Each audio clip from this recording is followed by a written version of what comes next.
Coaches, what's up? In today's Coaches Corner, I want to talk to you guys about another concept of the importance of going long and slow, or long and easy, whether from an endurance standpoint, but also from what we do, which is a mixed modality standpoint, okay?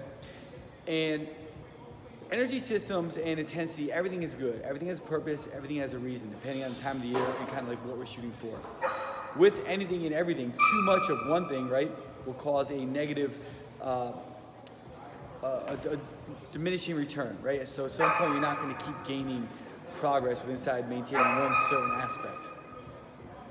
But something that you can also focus on, where the importance of going long and easy lies, is building mental strength and mental capacity, right?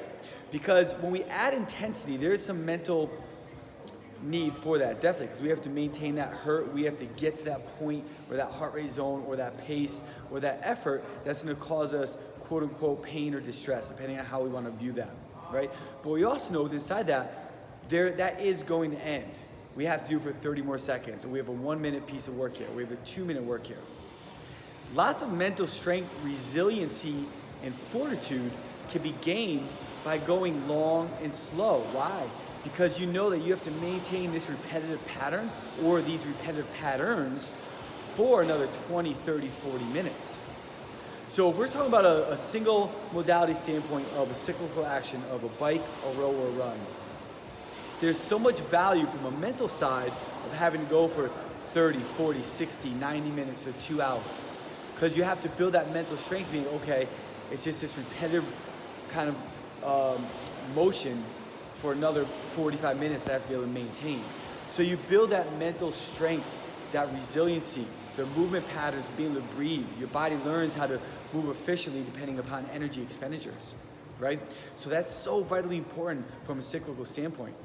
But we can take that concept and we can apply that and keep that from a mixed modality standpoint, okay? So we have to teach our bodies to be resilient. Now, the tricky part is understanding the movement patterns that they're paired with to avoid excessive load and damage within inside the joints, all right, and or body, right? So you're not gonna be doing like heavy lifts, you're not gonna do like crazy volume per set.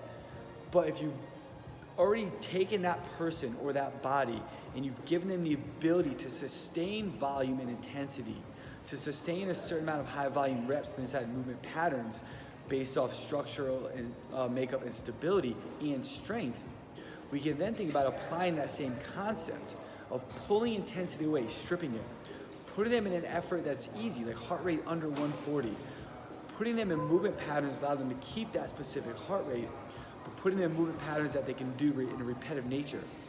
To build that endurance, to build that capacity, to build that mental and physical resiliency of sustaining effort over time.